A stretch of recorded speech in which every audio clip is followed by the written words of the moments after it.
The morning shift at Harrington Global Tower always began the same way: sharp lights, polished floors, and the sound of expensive shoes echoing through marble hallways. Employees arrived in tailored suits, coffee in hand, already talking about meetings, profits, and targets that defined their world. But beneath all of that movement, almost invisible to most, was James Carter. He had been working as a janitor in the building for almost 2 years.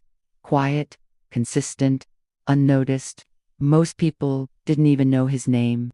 To them, he was just the cleaning guy. That's what they called him when they needed something. That's what they avoided when they didn't. And sometimes, that's what they laughed about when they thought he couldn't hear. James never reacted. He just worked. Mop, bucket, cloth, repeat. Every corner of the building knew his presence, but almost none acknowledged it. One morning, as executives rushed toward a board meeting, James was cleaning the main hallway outside the CEO office. The floor had just been waxed, and he was carefully polishing a section near the glass wall. A group of young employees walked past. One of them glanced at him and smirked. "Man, they really let anyone work here now," he said casually. Another chuckled. "As long as they don't talk, I guess it's fine." James kept moving his mop. No reaction. Because he had learned something long ago. Reaction gives power to people who don't deserve it. A senior manager walked past and accidentally stepped on the wet floor. "Hey!" he snapped immediately. "Can't you see I'm walking here?" James calmly stepped aside. "I marked the area, sir." The manager rolled his eyes. "Just do your job properly," and walked away. That was normal. That was every day. What they didn't know was that James remembered everything. Every comment, every insult, every assumption. Not because he was weak, but because he was observant. An observation, over time, becomes understanding. Inside the building that same day, something unusual was happening. The CEO of Harrington Global had passed away unexpectedly a few months earlier. The company was operating under temporary leadership while ownership details were being finalized. No one had met the new controlling shareholder yet. Only legal teams knew he existed. Only documents confirmed his identity. And those documents were sealed in a private vault inside the same building. That afternoon, chaos began quietly. A critical system error froze internal operations, servers locked access, financial dashboards stopped updating. The company couldn't approve transactions above a certain level without manual authorization. Executives panicked. "This is going to delay the merger. We need approval, access immediately. Where is the ownership confirmation file?" That file contained the digital signature of the real controlling owner. Without it, nothing could proceed. A junior assistant rushed into the hallway looking stressed. "We needed clearance and physical verification from the top floor vault," someone shouted back. "Then go get it." But the vault required dual authorization, one from legal, one from facilities management, and only one person in the entire building had physical access clearance at ground level. James Carter. No one thought about him as important. Not even for a second. But rules were rules. The assistant walked into the hallway and spotted him cleaning near the elevator. "Hey you," she called out sharply. James looked up. "Yes, we need access to the vault authorization system. Come with me." Her tone was not polite. It was commanding.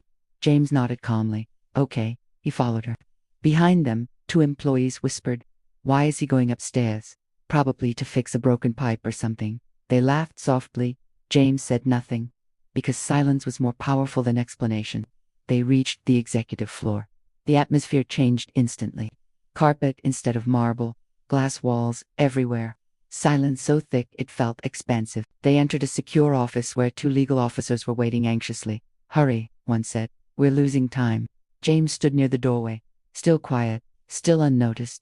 One officer looked at him briefly. "Why is maintenance staff here?" The assistant replied. "He has access credentials for building operations." The officer sighed. "Fine, just make it quick." James walked forward slowly. He placed his hand on the biometric scanner. Beep, green light, system activated.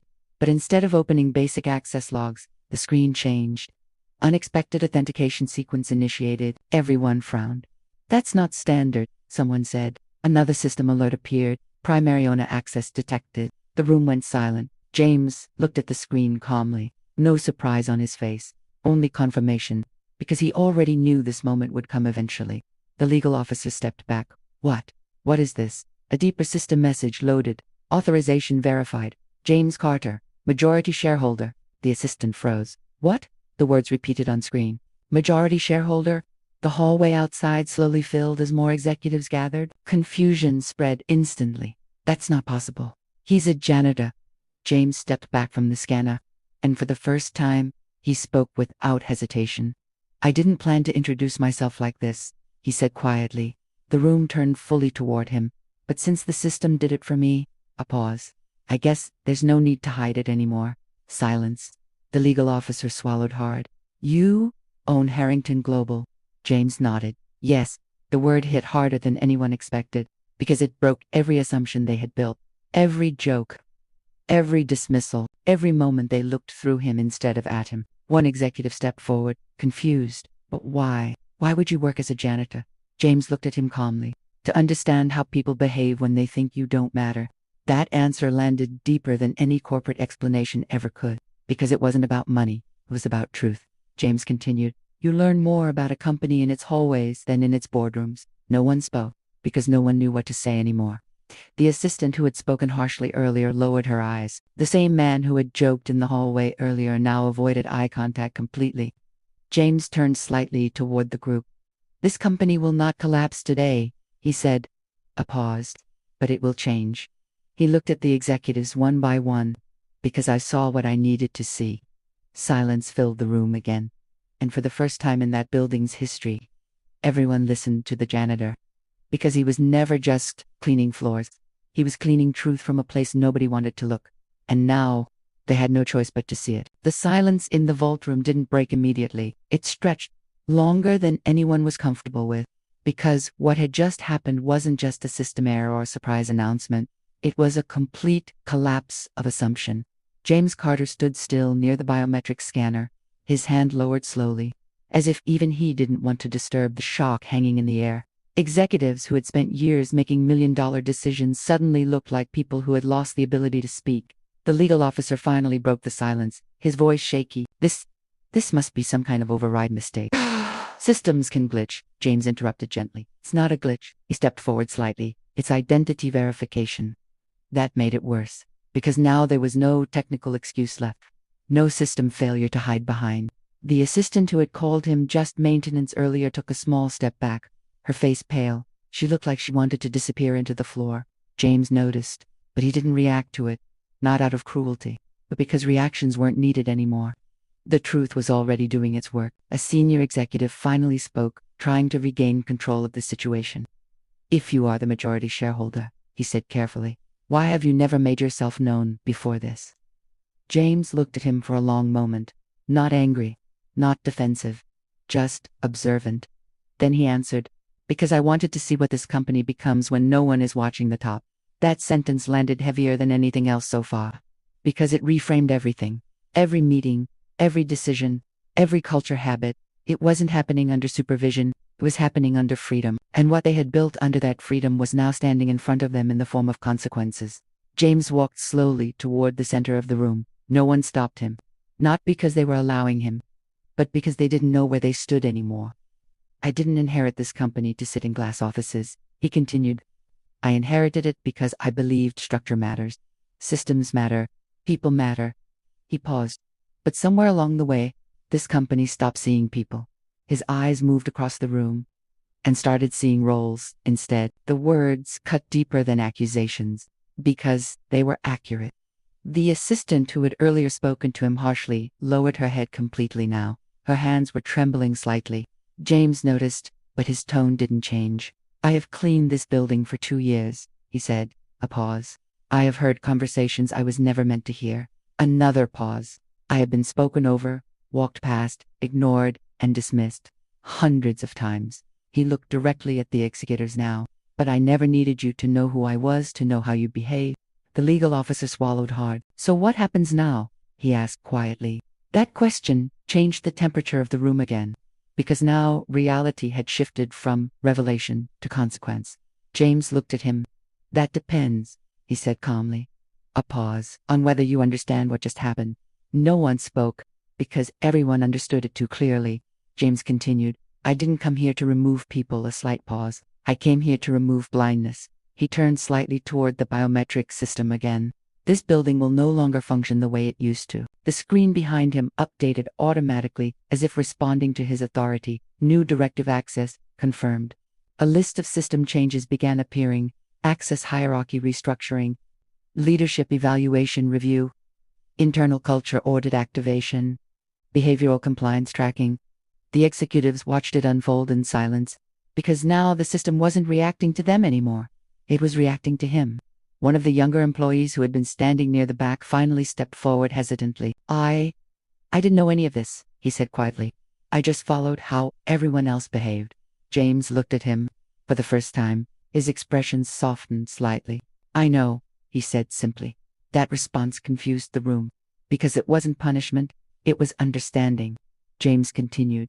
Most people don't start with intention to disrespect others. He paused. They start with observation of how others are treated. And repeat it, silence again. Because that was harder to hear than blame.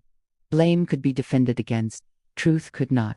James turned back toward the From today onward, he said, every department will undergo direct field evaluation. A few people exchanged nervous looks. You will work with the people you ignored, he added. You will listen before you decide. A pause. And you will not rank people based on title before you understand contribution. The assistant finally looked up slightly. Her voice was barely audible. Oh, sorry. James looked at her. This time, he didn't ignore it, but he didn't immediately accept it either. Instead, he said something far more important. Don't apologize to me, he said.